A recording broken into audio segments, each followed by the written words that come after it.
Hey everybody, this is Russ from Retro Game Core. I've been thoroughly testing the MSI Claw over the past few days, and I've come to the conclusion that I'm not ready to make a final review on this device. A lot of that comes down to these software and graphics drivers. I think it just needs more time to get updated and mature before we can make a final assessment, especially when it comes to PC gaming and battery life. However, there is one aspect that I think we can make a pretty good assessment about right now, and that's going to be emulation. So over the past couple days, I've been just testing every system I could think of to see how they play on the MSI Claw. And so that's what I want to showcase in this video. We're going to go over some tips and tricks when it comes to retro handheld gaming, because there are some pretty interesting aspects there, and then we'll cover all the way up to the more contemporary systems. Without any further delay, let's go ahead and dive in.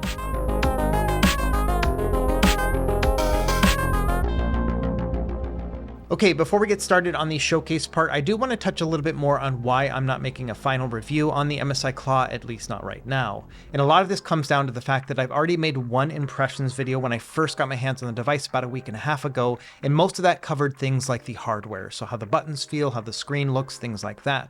None of that has changed, obviously, but the software itself is the thing that's really been like the big question mark when it comes to making this review. Even from my initial impressions, I saw that something was up. It was pulling way too much power and not getting the performance I was expecting, especially compared to other handhelds on the market at around that same price point or even lower. Now, after making that impressions video, MSI actually reached out and they wanted to have a sit-down call, so we did that about a week ago, and we talked a little bit about my impressions and some of my suggestions for some future updates, and they also talked about how they are working hand in hand with Intel to try to update the graphics drivers, and they're expecting something very soon. Now, the company has a couple different ways of communicating with users, including a subreddit and then also a forum dedicated to the MSI Claw. I've been watching those like a hawk, and I just really haven't seen any big updates just yet. And so if I did make a review video right now, I don't think it would be very positive. However, the biggest point for me is that I don't think it would be very reflective of the MSI Claw if and when it actually hits its stride once we get those software updates. And so what I'm going to do instead is I'm going to point you to a couple in-depth reviews that are already out there that I think really cover the topic very well. The first one is by The Fox. It's like 40 minutes long, and he goes into great detail about why this chipset in particular is not performing well from a battery perspective, but then also at a performance level. In addition, there are a couple videos from Retro Tech Dad that I think are really insightful. One is just a review of the MSI Claw itself, but another is a comparison against the two different SKUs that we have for the Claw, and then a couple other handhelds that are out there on the market. And so I'll leave a link to these videos in my description below, and I think they are pretty insightful when it comes to how the MSI Claw is performing right here and now. And honestly, just based on their reviews and my own experience, I would say that yeah, this thing is not really worth the $800 that I paid for it, at least right now. I think it still has some promise, and I'm interested to see what the performance is going to improve if software can actually make a tangible difference. But all the same, yeah, I would caution to say, watch those videos first, make your own impressions, and then from there we can kind of move on. Now, the thing about those review videos is they are mostly focused on PC gaming performance. That's going to require a balance between CPU and GPU power supply. When you think about something that's power starved like a handheld or a laptop, something that's running on battery power, all those little wattages make a lot of difference. And the balance between CPU and GPU performance makes a huge difference when it comes to playing a PC game. Now, the thing about the MSI Claw is it seems to be putting too much power into the CPU and not enough into the GPU. As a result, that means that things that are GPU reliant are not performing well. Now, the thing about emulation is that it's the opposite. Most of the time, it's going to be more CPU reliant. That means that the way that the MSI Claw is set up right now may not be half bad for emulation, and if they do make software updates in the future, it may be that emulation performance gets a little bit of an upgrade, but not as much as it's going to be when it comes to PC gaming. And so among all the different things that we can make an assessment about with the MSI Claw, I think that emulation in particular is one of those that won't have a huge difference if and when they update their graphics drivers. And so as a result, I do think this is going to be pretty close to what we'll be seeing even months from now. Anyway, long story short, yes, I don't plan on making a final review of the MSI Claw until we're closer to a final representation of what the device is going to be like, and you can kind of extrapolate your own decisions from there based on the fact that this device is already launched and it has all these issues. Now, all the other handhelds also had some issues as well, but among all the others, I think this one is the one that needs the updates the most. And with all that out of the way, let's now jump into the emulation showcase with the MSI Claw, because I do think there are some interesting points here. Okay, let's start by talking about the settings, and I am going to use the presets that are provided by MSI. For the most part, I kept everything at a 50% brightness, but then also I used the super battery setting. Theoretically, this one should use the least amount of power and give you the best battery life, and for most systems this one worked fine. There were a couple near the end where I had to boost it up to either performance mode or the balanced mode, but I found when it came to emulation, swapping between these three didn't make a huge difference. And some of this is due to the fact that emulation is a different beast than PC gaming. As far as other settings, I kept the screen at a 1080p resolution and a 60Hz refresh rate, except for when it came to retro gaming on RetroArch. In this case, I wanted to take advantage of the 120Hz refresh rate on this display. And that's because that refresh rate is going to be double of most retro games, which means we can use a tool called black frame insertion. This is actually an option within the RetroArch settings. You find it under video and synchronization. And what this will do is it'll play content at 60Hz, but in between every frame, it's going to insert one black frame as well. This means the games are still going to run at 60 frames per second, but adding in that black frame is going to make everything look a lot smoother. In fact, the whole experience resembles a CRT monitor, and it reduces motion blurring by a bunch. Now, the MSI Claw is not exclusive to this feature. You can use it with any display that goes at 120Hz or above. So you can also do this on the ROG Ally as well as the Lenovo Legion Go. Now, as I'm filming this, you're going to see a black bar just kind of roll up the screen really slowly. And it's not visible to the human eye, but it does get picked up by my phone, which I use for this top-down footage. Now, switching over to my big fancy camera, you can see that we're not getting that rolling black bar, and this is still running with black frame insertion or BFI. However, one thing to note is that by adding that black frame, it does reduce the overall brightness of the screen. So for example, here I'm actually running it at full brightness, but as you can see, the screen looks a little bit dim. So this is definitely not something you'd want to do outdoors or in a brightly lit environment, but if you're playing indoors, it can be a really smooth and nice looking experience. And I found that with the MSI Claw, I like to combine this with a scanline shader just to make it look even more like a CRT. Now, one thing to bear in mind with black frame insertion, if you have any sort of slowdown or stuttering, you're going to see like these black flashes on the screen because it's not hitting a full 120 frames. So bear in mind, you don't want to use this feature with anything that struggles to reach 60 frames per second. For example, here I'm running the Swan Station core at like an 8x resolution, and it's not quite being able to keep up. And so as a result, we are getting some flickering here and there, which can be quite annoying. So what you'll want to do is either turn off black frame insertion or reduce the upscale resolution. For example, here with this PS1 game,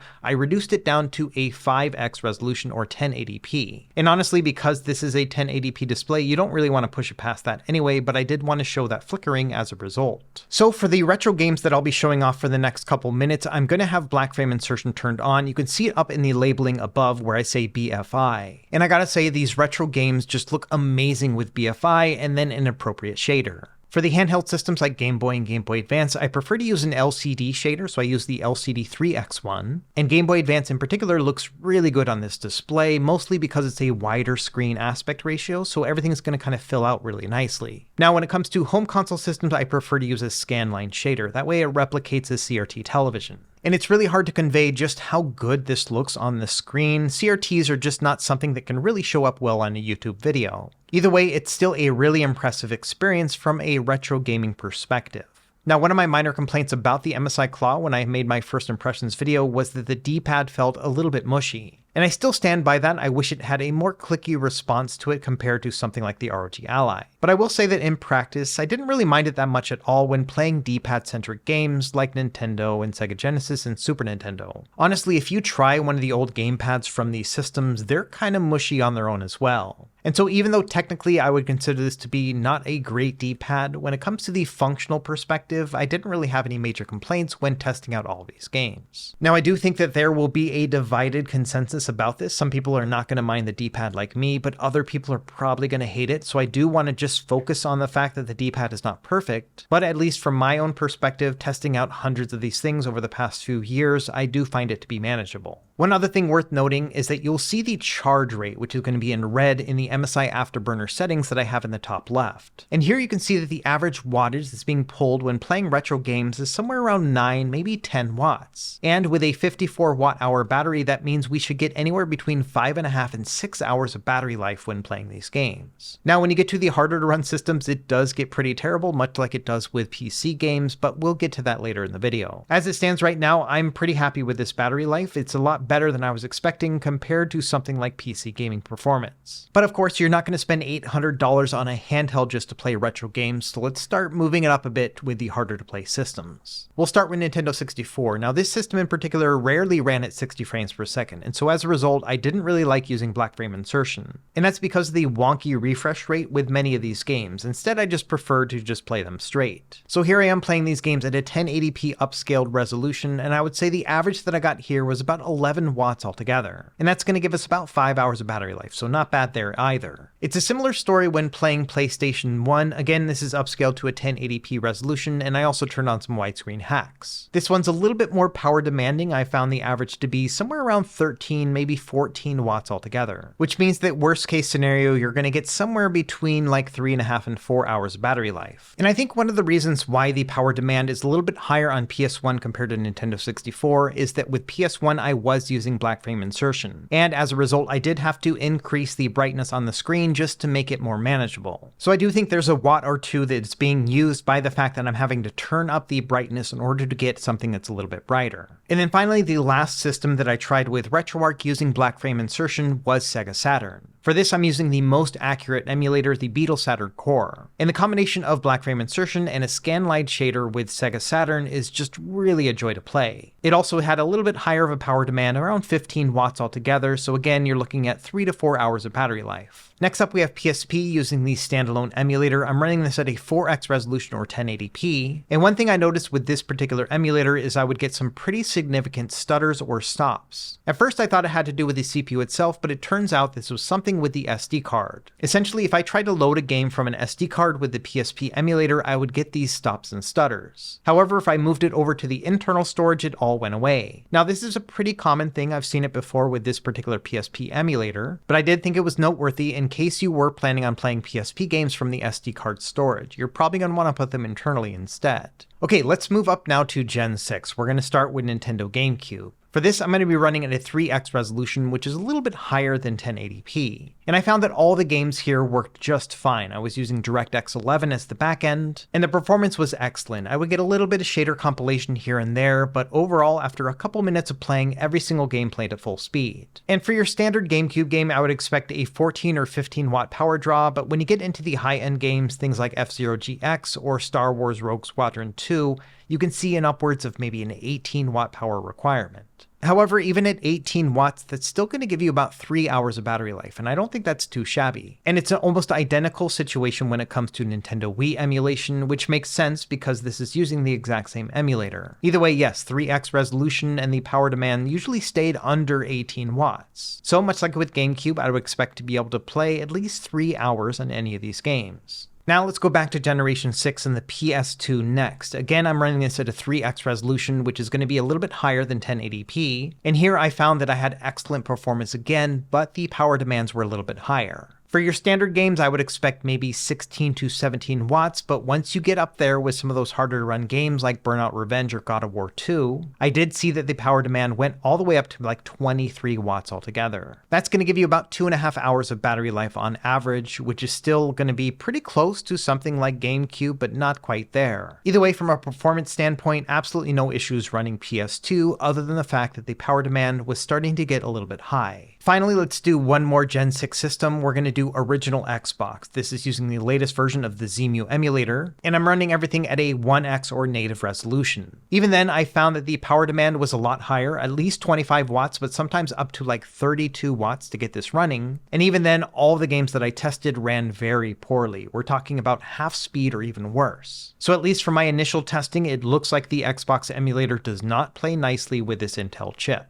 Moving back, let's go back to Nintendo systems, and we'll talk a little bit about Nintendo 3DS. A few weeks ago, I made a video about the 3DS emulator Citra and the fact that it had been pulled down because of its association with the Yuzu development team. And at the time, I wasn't really sure whether or not I would be showing 3DS footage in the future just because of the fact that that emulator had been taken down. However, after thinking about it for a while and kind of talking with others, I have decided to bring back Nintendo 3DS footage. A lot of this had to do with the fact that the 3DS emulator specifically was not part of the lawsuit associated with Yuzu. It really just has to do with the fact that the team was working on both and they had some shared properties between the two. So in that regard, I think it's safe to show off 3DS emulation, especially as a hardware test as we're doing here in this video. Either way, I'm using the Citra Nightly build, and it's the last version that was up before it was taken down. And so this is my own personal archive. Either way, when it comes to performance, I was playing everything at a 4x resolution, and performance here was pretty great. I did get the typical compilation shader stutters that happen when you're playing with this emulator, but in general, I would say that this emulator is perfectly playable after you get over those first initial stutters. The power demands were not super high either. I would say it capped out at about 15 watts, so I think this will be a pretty good 3DS emulation machine. Let's stick with Nintendo for just a little bit more and talk about Wii U. For this one, I played everything at an upscaled 1080p resolution, and I found here that the performance was pretty great. The average power demand was about 15 watts, and you would also get those shader compilation stutters, but they are fewer and further between compared to something like 3DS. Of course, when you start to ratchet things up to something that's a little bit harder to play like Legend of Zelda Breath of the Wild, the power demand does go up as well. So here I'm playing it at 720p resolution with a 40 frames per second cap,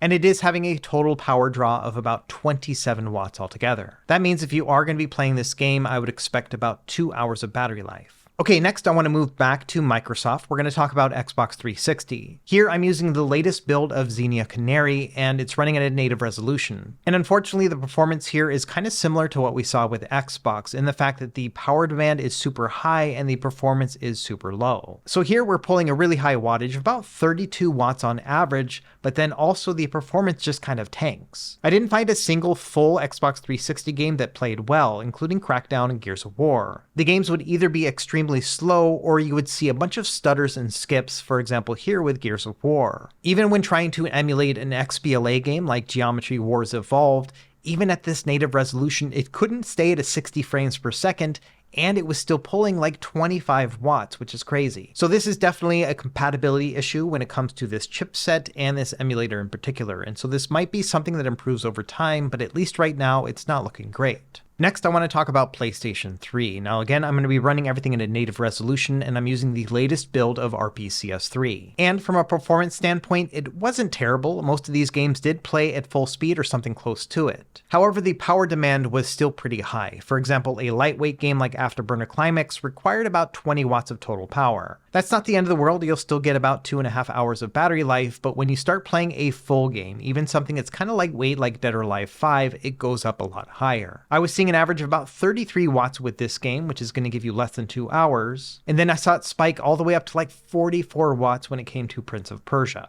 Now these 3D based games like Prince of Persia are a little bit harder to run. They're not the hardest ones to run in the catalog, but they are still pretty high up there. So I think that for many games it won't require this full 44 watts, but I did want to mention that because it's only going to give you about an hour and 15 minutes altogether. And from a performance standpoint, I did find this lacking a little bit compared to something like the ROG Ally and the Z1 Extreme chip. The ROG Ally can pretty reliably play God of War 3. Now the battery life is terrible on that one as well when playing that game, but it was worse on the MSI Claw. Not only was it pulling like 44 watts of power, but it was getting nowhere close to a stable 30 frames per second. Instead, it hovered more around like 22. So the performance here is worse than on the ROG Ally, and it is still requiring just about the same amount of power. And finally, let's talk about the elephant in the room, which is going to be Nintendo Switch emulation. This is another one that I've been thinking about a lot since Yuzu was taken down, and I have decided that for hardware benchmarks like this, I am still going to show Nintendo Switch emulation, but using the Ryujinx emulator. However, bear in mind this will only be for hardware testing, so I do not plan on doing any sort of guides on how to get this up and running. With that out of the way, let's talk a little bit about the performance. So I did find that the Switch emulation performance was pretty impressive here on the MSI Claw. The power demands were quite high, but that's pretty typical when it comes to Switch emulation. I'd say for the harder to play games, you can expect somewhere between like 22 and 25 watts of total package power, which means that you'll get about 2 hours of battery life max when you're playing these harder to run games. Now, the more lightweight games will probably average a little bit less. So for example, Super Mario 3D World, this one only takes about 18 watts, so you'll get a little bit over 2 hours here. Either way, it does look like, yes, the Ryujinx emulator works pretty well on the MSI Claw, so if you are looking to do Switch emulation, this might be a compatible fit. Okay, and that's really about it for this video. I wanted to show off each of the major systems and how they each performed with the MSI Claw. In general, I would say that these perform at a level very similar to something like the ROG Ally or even the Steam Deck. And the battery life was actually a little bit better than compared to something like PC gaming, where a normal game will only work for about 45 minutes before the battery dies. Here, I did find when using emulation, I got an average of about twice as long of battery life compared to PC gaming. And I think a lot of this does have to do with the fact that the MSI Claw right now is configured to be more CPU reliant. So I'm not saying that emulation is going to get better or worse in the future. Who knows what's really going to happen once they start tweaking the settings. But I will say that at least right now, with the exception of like the Xbox and Xbox 360, emulation is pretty darn good on the MSI Claw right out of the box. So let me know what you think in the comments down below. Does this change the paradigm for you at all, given the fact that this is pretty impressive for emulation performance? Or would you rather spend your money on something that's a little bit more reliable in the PC gaming space, like a Steam Deck, an ROG Ally, or a Lenovo Legion Go? As always, thank you for watching, and be sure to like and subscribe if you found this helpful, and we will see you next time. Happy gaming.